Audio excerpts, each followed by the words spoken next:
India गठबंधन की 2 दिन की बैठक 1 सितंबर को खत्म हुई, लेकिन इस बैठक के बाद से ही विपक्षी दलों के नेता एक दूसरे को रहस्य भरी निगाहों से देख रहे थे, जिसके बाद से इस बैठक को लेकर अब कई सवाल खड़े हो रहे हैं। नमस्कार, मैं हूं मैत्री और आज बात एनडीए वर्सेस इंडिया गठबंधन की। मुंबई में हुई इंडिया गठबंधन की तीसरी बैठक की मेजबानी उद्धव ठाकरे कर रहे थे, लेकिन इस दौरान गठबंधन के संयोजक पर निर्णय नहीं हो पाया। हालांकि विपक्षी गठबंधन ने इस बैठक में 4 अहम फैसले लिए। पहला, सितंबर के तीसरे हफ्ते में विपक्ष साझा रैली करेगा। दूसरा, इंडिया का स्लोगन जुड़ेगा भारत, जीतेगा इंडिया। तीसरा, विपक्षी दलों में सीट शेयरिंग को लेकर जल्द फैसला होगा। और चौथा, 14 सदस्यों की कोऑर्डिनेशन कमेटी बनाई गई। विपक्षी दलों की बैठक से पहले ये कयास लगाए जा रहे थे कि इस मीटिंग में प्रधानमंत्री नरेंद्र मोदी के खिलाफ प्लानिंग होगी। 2024 में उन्हें हराने के लिए एजेंडा सेट किया जाएगा। सीट के बंटवारे की भी चर्चा होगी, लेकिन ऐसा कुछ भी नहीं हुआ।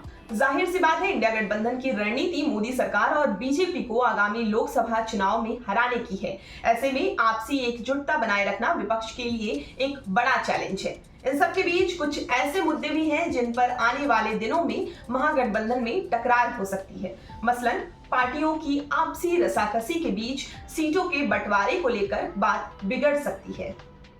गठबंधन में अगर जातीय जनगणना कराने को लेकर सहमति नहीं बनी तो टकरार बढ़ सकती है। वहीं संयोजक और लोगों को लेकर भी बात बिगड़ सकती है। हालांकि इसको लेकर कहा जा रहा है कि संयोजक को ही पीएम पद का दावेदार न मान लिया जाए, इसलिए ये तय नहीं हो रहा है। अब अगला सवाल है कि इस गठबंधन से बीजेपी के प्रॉफिट और लॉस का आकलन कैसे किया जाए। तो इसे ऐसे समझिए, लोकसभा की कुल 543 सीट में एनडीए के खाते में 332 सीटें, अकेले बीजेपी के पास 301 सांसद हैं। देश के 15 राज्यों की 44% आबादी पर एनडीए का राज है। इसके इतर अगर हम इंडिया गठबंधन की सीटों पर नजर डालें तो उनके खाते में कुल 141 सीट है, जिसमें अकेले कांग्रेस के पास महज 49 सीट्स हैं। अब देश के 5 बड़े राज्यों की लोकसभा सीट का गणित भी जान लीजिए। सबसे पहले बात उत्तर प्रदेश की।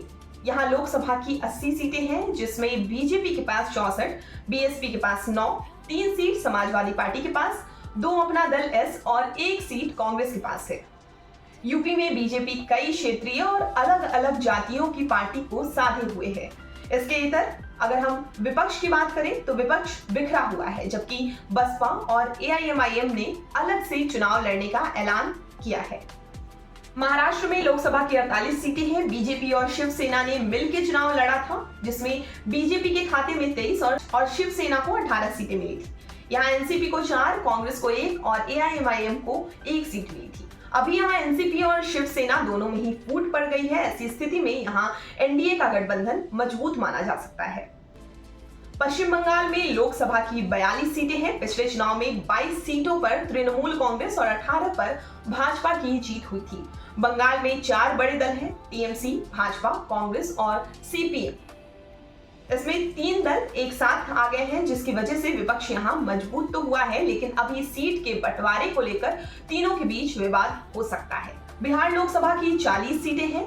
इनमें से 39 सीट पर एनडीए उम्मीदवार हैं, क्योंकि तब जेडीयू भी एनडीए का हिस्सा थी। वर्तमान में 17 सीटों पर बीजेपी और 16 सीटों पर जेडीयू के उम्मीदवार हैं। 6 सीट पर लोजपा, वहीं 1 सीट कांग्रेस के पास है। आरजेडी के खाते में 1 भी सीट नहीं है। बिहार में जेडीयू, आरजेडी, कांग्रेस और सीपीआई का गठबंधन है। माना जा रहा है कि अगर सीटों के बंटवारे को लेकर यहाँ सही फॉर्मूला तैयार किया गया तो गेंद गठबंधन के पाले में आ सकती है। दक्षिण भारत में सबसे ज्यादा लोकसभा की सीटें तमिलनाडु में है। यहाँ लोकसभा की 39 सीटें हैं। 2014 में इन सभी सीटों पर एनडीए के उम्मीदवार ने जीत हासिल की थी। हालांकि 2019 में पासा पलट गया। एनडीए के खाते से सभी सीटें डीएमके के पास चली गई। डीएमके अभी इंडिया गठबंधन का हिस्सा है। ऐसे में भाजपा की नजर तमिलनाडु पर बनी हुई है।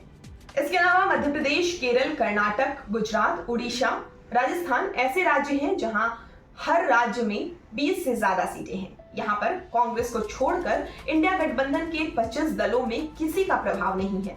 अगर 2019 लोकसभा चुनाव पर भी अगर नजर डालें तो बीजेपी और कांग्रेस के बीच 190 सीटों पर सीधी टक्कर हुई थी, जिसमें बीजेपी के हाथ 176 सीट आई थी, वहीं कांग्रेस को 14 सीटें मिली थी। इसमें कई सीटें ऐसी हैं जहां रीजनल पार्टी ना के बराबर एक्टिव है। यहाँ एक बात जानना जरूरी है कि आगामी लोकसभा चुनाव को लेकर राजनीतिक दलों की क्या तैयारी है। बीजेपी की स्ट्रैटेजी की बात करें तो पार्टी ने बेंगलुरु में हुई इंडिया गठबंधन की मीटिंग के दौरान एनडीए की बैठक बुलाई थी। कहा जा रहा था कि मीडिया अटेंशन इंडिया गठबंधन की मीटिंग की तरफ न जाए, इसलिए बीजेपी ने ये रणनीति अपनाई। साथ ही इस बार भी पार्टी ने 5 दिन के विशेष सत्र का ऐलान कर दिया। इस ऐलान के अगले ही दिन केंद्र सरकार ने फिर चौंका दिया।